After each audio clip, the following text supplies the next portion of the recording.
Hi, guys.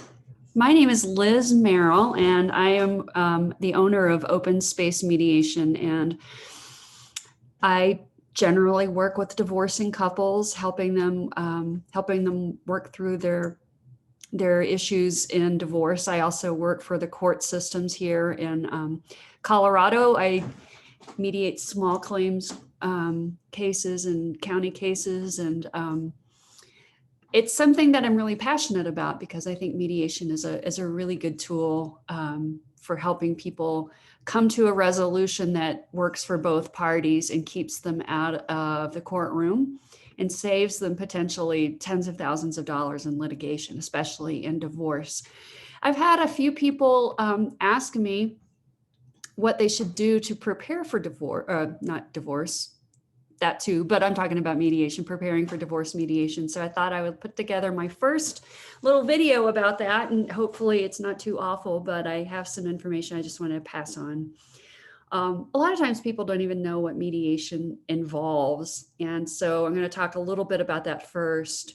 Mediation is a form of alternative dispute resolution. And basically what it involves is two parties who are in conflict coming together with a neutral third party, which is the mediator, to talk about issues that they need to resolve.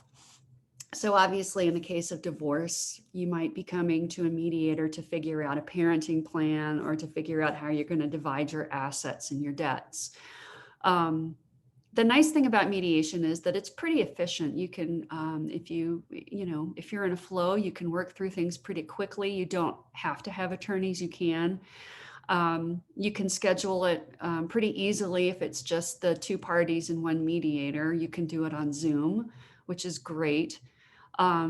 It's really, really a lot more affordable than hiring two attorneys. Although, like I said, you can mediate with attorneys, and sometimes I mediate cases when both parties have attorneys with them, and sometimes just with both parties. Mediation allows the parties who are in conflict to have a say in the outcome. They really craft what their agreement is going to look like. They don't have to go, if they can agree in mediation, they can write it up and put it in a stipulation or an agreement, and that gets sent to the court, and then it becomes a court order.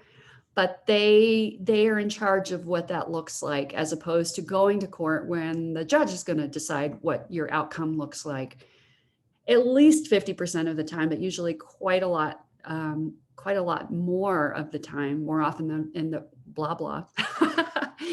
People aren't happy with what the judge decides and feel it's not fair. You take a risk, right, going into court. Another nice thing about mediation is it really focuses on the relationship, and that's important if you are co-parenting, if you're divorcing and you have children, because you're always going to have a relationship with the other parent. Even if you don't want to, it's going to have to at least be a kind of a business relationship.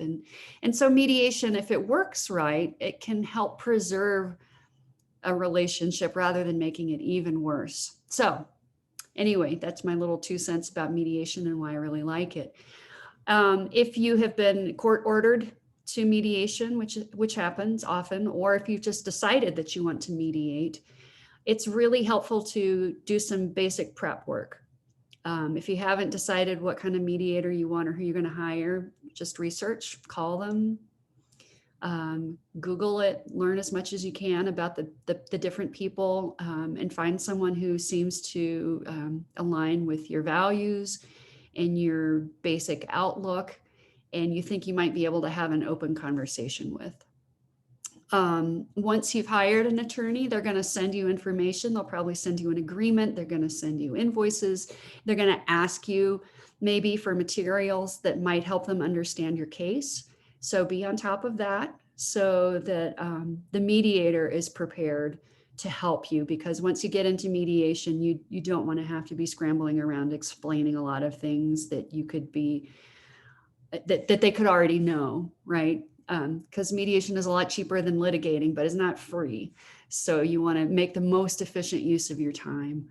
A really important thing is to keep your conversation future oriented. A lot of times I have clients who come into mediation and really want to rehash past grievances and complain about things that didn't work. And sometimes it's important to hear some of that, but generally speaking, when you're in mediation, you're there to talk about what's going to work in the future.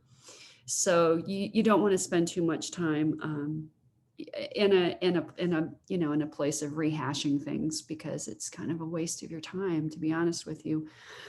When you're in mediation, a lot of times people have positions, right? There's positional based mediation, which is, I want this amount of money and nothing else. A lot of mediators like me want to understand why you're in that position, because the deeper you can understand what the issues are, the more likely you're going to be able to find points of alignment and identify opportunities for agreement or negotiation. Because at the end of the day, a lot of mediation is negotiation, and it doesn't have to be one person wins and one person loses. If you're able to get underneath the position and understand really what's important to both parties, you'll be able to start finding creative solutions so that each party has their own needs met as best as possible. Yeah.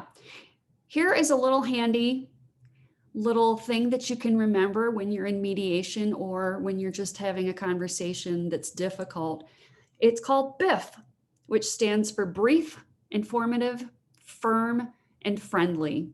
When you are having a high conflict relationship or conversation, if you are able to sort of remember these 4 words, it can help you really streamline what you're trying to communicate and hopefully filter out a lot of the extracurricular stuff that really gets in the way of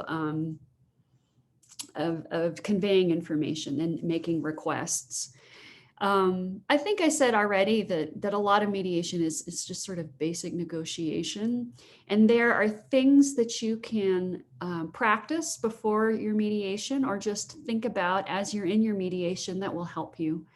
A really big part of it is listening. Is even if you don't want to hear the other party, if you were able to listen deeply and reflect back to what they're saying, it will help take their emotional level from here to here, and it will help you too. If they feel like you are trying to say, help me understand, then they're going to be more open, and the more information you can get from the other party, the more able to negotiate with them you're able to. So a lot of negotiation tactics really have to do with deep listening and mirroring back what they're saying. If somebody is, going off, you can just say, it sounds like this is really important to you. It feels like seeing the kids on Saturdays is super important to you. And that's drawing them out, and it's getting them to talk about why. And like I said, it's really important to understand the issues underneath the positions, because in that way you can make a connection that is going to make a difference, and is going to allow you to get to an agreement that both parties feel comfortable with. Another thing that's really good to remember is that if the other party says no, that is not an end to the conversation. Allowing the other party to say no gives them the opportunity to feel some amount of safety around them, like they set a boundary.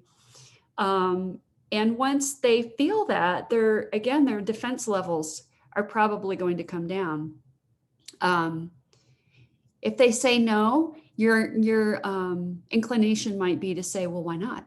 If you could avoid peppering them with why questions and ask them instead how questions, or what, or help me understand, or talk a little bit more about that, you're gonna draw them out. You're gonna get more information, which you can factor into whatever kind of understanding or deal you're trying to make with them. And again, it will help them feel heard. A lot of these tips I've gotten from Chris Voss. He wrote a very famous book called Never Split the Difference. And if you want to learn more about that, I recommend reading that book or seeing some of his TED Talks or things on YouTube. He's really good. He has really actionable advice on, he was a hostage negotiator. So he's used to dealing with people in high emotional states. And that's often where you are if you're in a divorce mediation. And divorce mediations can go really well, or they can just get blown up if people's emotional states are so high they can't even have a conversation, right? And so whatever you can do to help the situation is going to help you in addition to the other party.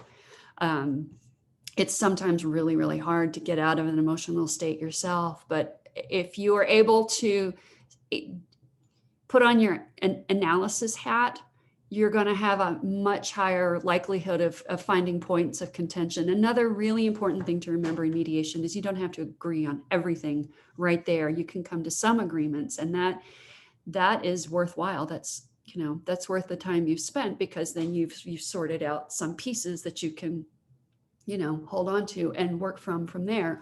Sometimes mediations can go really quickly, and sometimes they take a while. They might take more than one session, especially if you've got a lot to sort out, or if the emotions are really high. A lot of times a mediator will put parties in different rooms and Zoom their breakout rooms, and that can be helpful if people's emotions are really high. And people are getting upset and things are starting to break down. And it can also help when you're in the negotiation part.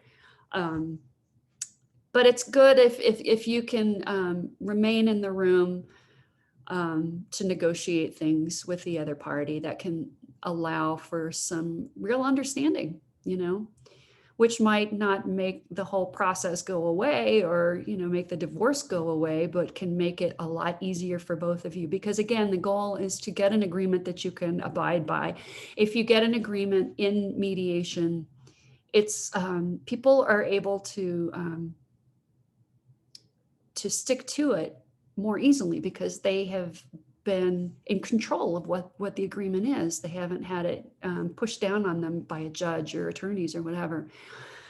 So I think I'm going to wrap up now. I hope that was helpful. If you would like to learn more, if you want to talk more, let me know, because I could talk about this all day. I'm super passionate about it.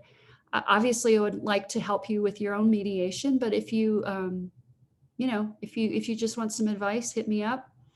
If you want a little coaching, I do that. I'm going to put together a more comprehensive workshop, because I think that a lot of people could use it, and it will help you, because mediation is an awesome thing, and I hope that yours goes well. Let me know if you have any questions. I'm Liz Merrill with Open Space Mediation, and I guess I'm going to figure out how to stop this recording now. Okay, bye.